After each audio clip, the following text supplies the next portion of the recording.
Yon, what's up mga masters? Nandito na naman tayo sa panibagong araw, panibagong kabanata na naman ang pagsasama-samahan natin ngayon, guys. Magandang gabi mga masters, bali ngayon po ay 4 na videos po ma-upload ko po sa aking YouTube channel. Tama nga mga masters, 4 na videos nga po ang ma-upload ko po.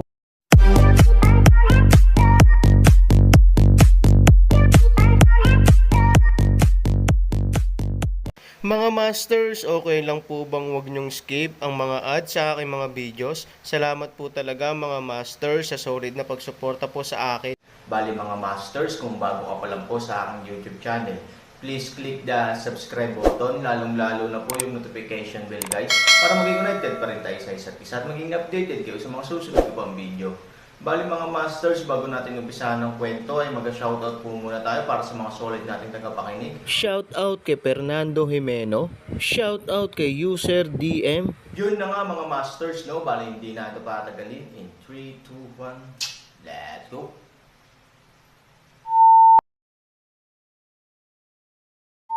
Kabanata 2016 hanggang 2020. Ang mayamang ikalawang henerasyon ay karaniwang mayabang at dominante, ngunit sila ay nakaupo sa harap ng Tianlong'er. Sila ay maamo tulad ng mga kuneho, at hindi maglakas loob na huminga. Mukhang alam mo na ang alam ko. Ang araw espiritu anak malamig na boses sabi. Alam nila kung ano ang pinag-uusapan ni Tianlong'er, at napag-usapan nila ito ng pribado.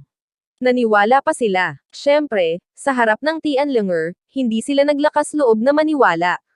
Linger, pinag-uusapan mo ba ang tungkol sa isang taong naninirang puri kay Ivory? May matalinong nagtanong kay Tianlong'er.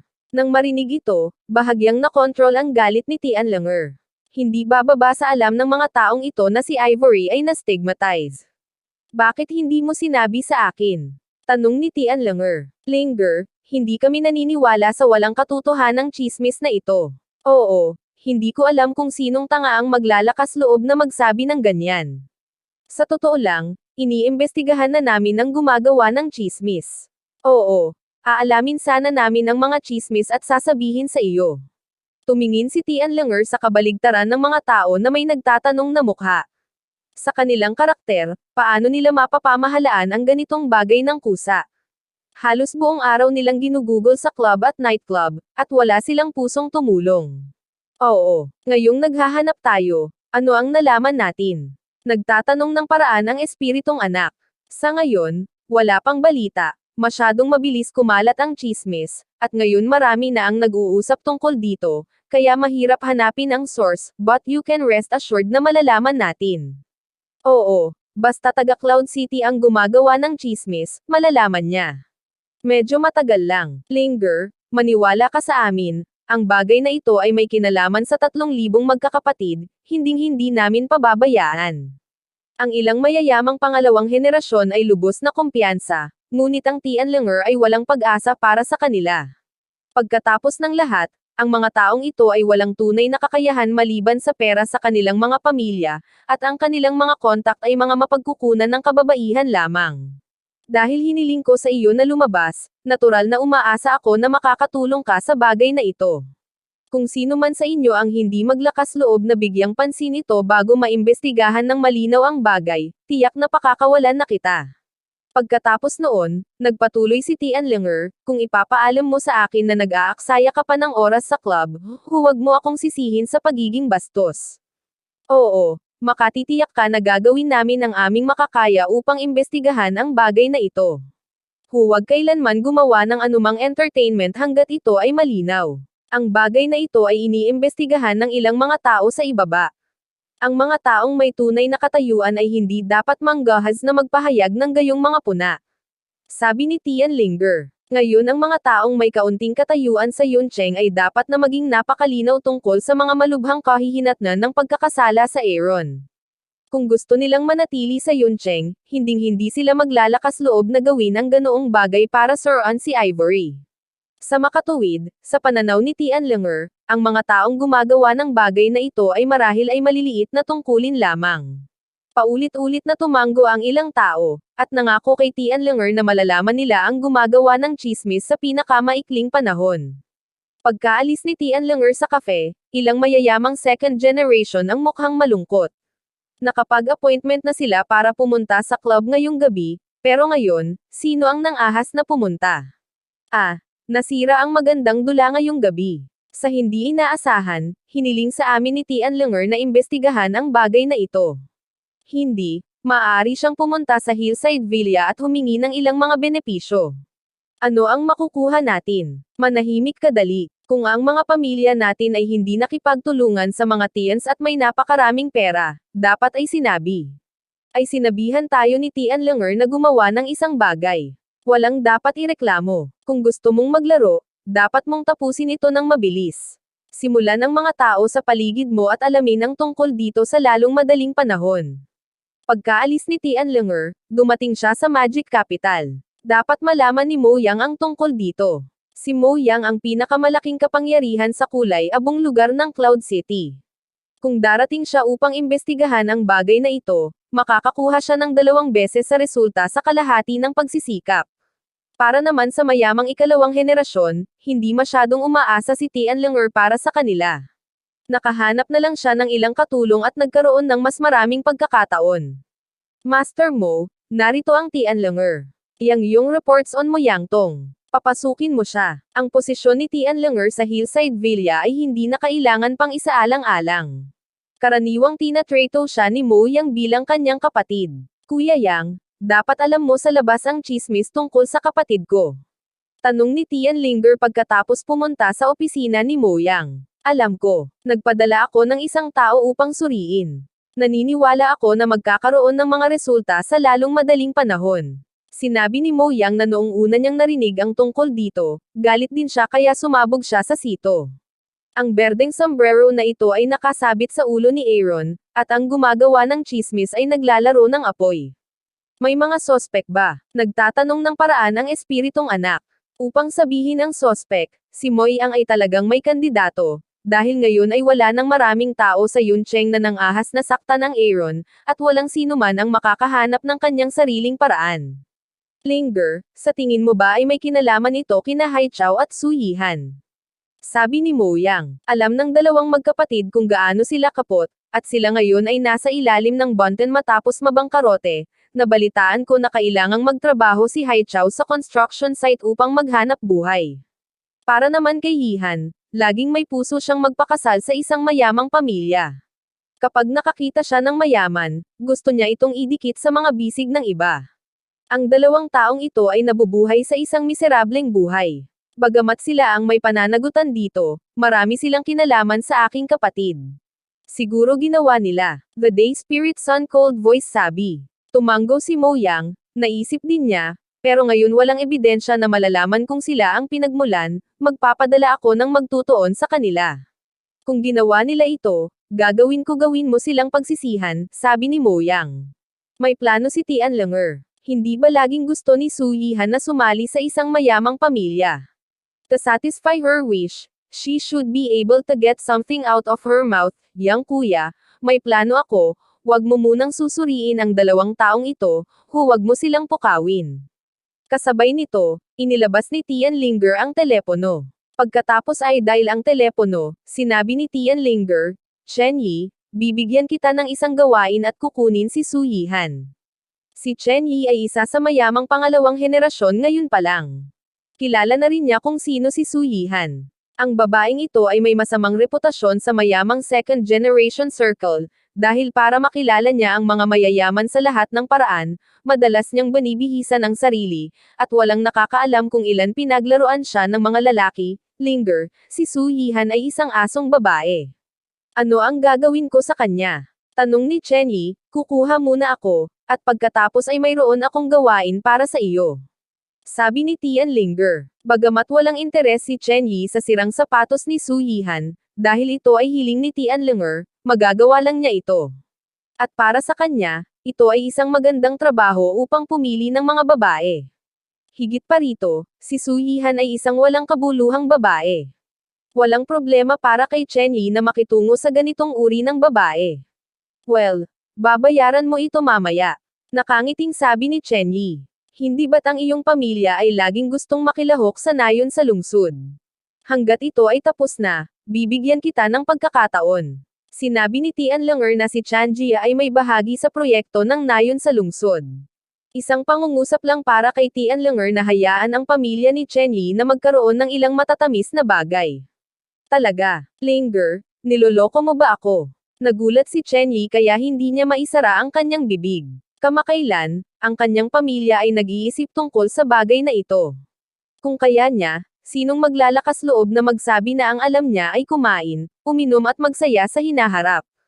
Kailan ako nag-joke sa'yo? Sabi ni Tianlinger. Linger, salamat. Huwag kang mag-alala. Gagawin ko ito ng tama para sa iyo. Makikinig ako sa iyo kung may susunod kang plano. Hindi tanga si Chen Yi. Hindi siya maaaring bitawan ni Tianlanger na habulin si Su Yihan ng walang dahilan. Dapat mayroong ilang layunin sa likod nito. Gayunpaman, anuman ang layunin, tatapusin ni Chen Yi ang proyekto na maaaring hayaan ang pamilyang Chen na makapasok sa nayon sa lungsod sa lahat ng gastos. Ibaba ang telepono, sa araw na sinabi ng espiritong anak kay Mo Yang, "Yang kuya, paano ang plano ko?"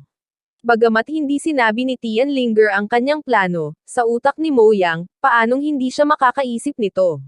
Si Su Yihan ay nalulong sa pera at pangarap na makapag-asawa sa isang mayamang pamilya. Kung hahabulin ito ni Chen Yi, tiyak na sasamantalahin ni Su Yihan ang pagkakataon at maghihintay hanggang sa dumating ang panahon para sabihin ni Chen Yi sa kanya ang parehong kwento. Kung talagang gagawin ni Su Yihan ang paninira niya kay Ivory, tiyak na isisiwalat niya ito. Kung tutuusin, walang katalinuhan ang mga babaeng umiibig. Si Su Yihan, na natulala sa pera, ay mas malamang na maging matalino. It's really good. In this case, Su Yihan will give it to you. I'll start from other places to see if it's someone else, sabi ni Mo Yang. Samantala, nakarating na si Fang Zon sa Yuncheng Airport. Para kay Fang Zon, ang Yuncheng ay hindi isang lugar na pamilyar sa kanya, ngunit sa kanyang pagbabalik muli dito, napakabigat ng puso ni Fang Zon, dahil ang mga balitang hatid niya ay isang nakamamatay na dagok sa pamilyahan, at kahit siya ay may isip na kung alam ni Nangang Bolang na patay na si Aaron, iiwan niya agad si Yuncheng, at baka mailabas pa ang galit niya sa ibang tao sa pamilyahan. Hindi ko akalain na pupunta ulit ako dito. I was in such a mood. Napabuntong hininga si Fang Zon at kinausap ang sarili. Sa labas ng airport, si Fang Zon ay hindi pumunta sa Yondengshan Villa sa unang pagkakataon. Kung tutuusin, sa puso niya, may pagka-selfish pa rin. Ito ay ganap na imposible para sa kanya upang mahanap ang kinaroroonan ng kanyang anak na babae sa pamamagitan ng kanyang sariling pagsisikap. Ito ang resulta na ginugol niya ng maraming taon upang i-verify. Nang umalis siya sa apocalypse sa taong iyon, ginamit niya ang halos lahat ng mga pamamaraan, hanggang sa siya ay ganap na desperado, siya ay mabubuhay sa pag-iisa. Ngayon, sa tulong ng pamilya Nangang, na ang kapangyarihan ay sumasakop sa buong mundo, ang pagkakataong mahanap ang kanyang anak na babae ay mas mataas. Ayaw palampasin ni Fang Zon ang ganitong pagkakataon. Para sa kabilang panig, ang kanyang anak na babae ang huling mauibong puwersa para mabuhay siya sa mundong ito. Kung hindi niya mahanap ang kanyang anak, wala na siyang saysay na mabuhay. Si Fang Zon ay may ideya sa kanyang isipan na hindi niya sasabihin sa kanila ang tungkol sa pagkamatay ni Aaron Hang. Hanggang sa malaman ni Nangang Bolang ang tungkol sa kanyang anak. Bagamat makasarili ang ganitong uri ng pag-uugali, walang magawa si Fang Zon. 3,000, kunin mo na lang na parang nanghihinayang ako sa iyo. Mahigpit ang kontrol ni Moy ang kay Yuncheng, kaya nang lumitaw si Fang Zon sa Yuncheng, natanggap niya kaagad ang balita. Hindi alam ni Mo Yang kung sino si Fang Zon, ngunit alam niya kung saan napunta si Aaron. Ngayon ay mas malala ang sakit ni Ivory. Sinubukan ni Nangang Bolang na ipaalam ito kay Aaron, ngunit hindi siya makahanap ng paraan. Ngayong nakabalik na si Fang Zon sa Yuncheng, dapat ay masabi na niya ito kay Aaron sa pamamagitan niya. Kuya Mo, hahanapin mo ba si Fang Zon? Tanong ni Lin Yong kay Mo Yang. I have to look for it, but I don't need to make a big fuss. When he comes back in such a low profile, I certainly don't want to attract too many people's attention.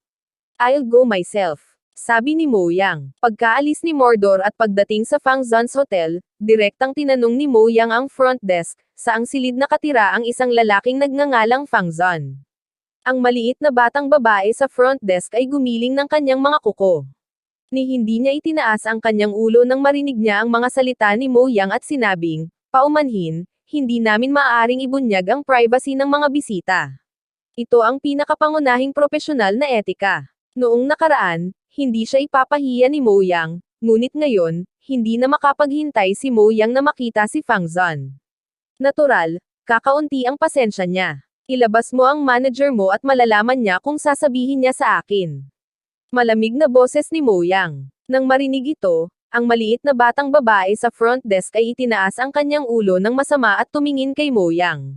Tiyuhin lang iyon. Masyado siyang mayabang na gusto niyang makita ang manager. Sorry, walang silbi kahit dumating yung manager. It's the rule of our hotel. Sabi ng front desk girl, walang silbi si manager. Sasabihin ko sa boss mo na gumawa ng rules ng hotel. Ngayon ay maaari na itong baguhin, sabi ni Mo Yang. Hindi napigil ang matawa ang batang babae sa front desk. Malaki talaga ang tono ng lalaking ito. Ayaw niyang makita ang amo dahil hindi niya nakita ang manager, at kailangan niyang tanungin ang boss to change the rules. Akala niya talaga bagay, Tiyo, wag kang mabiro. Sino ka ba sa tingin mo? Pwede mo bang makipagkita sa boss kung gusto mo? Tara na. Kung hindi tayo, I'll hilingin mo sa security guard na paalisin ka. Sabi nung front desk girl. Bang! Hinampas ni Mo Yang ang front desk gamit ang isang kamao, na ginagawang matalino ang front desk girl, anong ginagawa mo? Maglakas loob ka bang magpakatanga dito? Alam mo ba kung sino ang may-ari ng hotel na ito? Sigaw ng nakababatang kapatid na babae ng front desk kay Mo Yang na may galit na mukha, gusto ko talagang malaman kung kanino iyon. Ipaalam mo sa akin. May oras ako para kausapin siya mamaya. Ngumisi si Mo Yang. Sa oras na ito, sa di kalayuan, isang mayamang nasa katanghaliang gulang na lalaki ang nakasuot ng formal na damit, na may nakasabit na job card ng manager sa kanyang dibdib. Nang ini-inspeksyon niya ang kapaligiran ng hotel, nanigas ang mukha niya nang makita ang madilim na araw. Ito, hindi ba ito ang Mo boss?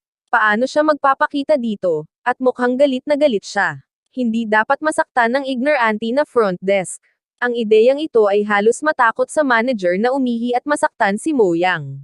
Kung alam lang ito ng amo, hindi lang siya dapat umalis, natatakot ako na walang puwang sa kanya ang buong Cloud City. Sabay 3 hakbang, ang mayamang nasa katanghaliang gulang na lalaki ay sumugod kay Mo Yang. Yun na nga mga masters, no? Bali panibagong kabanata na naman yung natapos natin ngayong gabi. Muli, maraming salamat po talaga sa walang sawang suporta po sa aking YouTube channel na talagang inaabangan nyo po ang bawat upload ko po. Bali mga masters, magkita-kita ulit po tayo bukas ng gabi at ngayon po ay magpapaalam po muna tayo. Bali mga masters, bye-bye!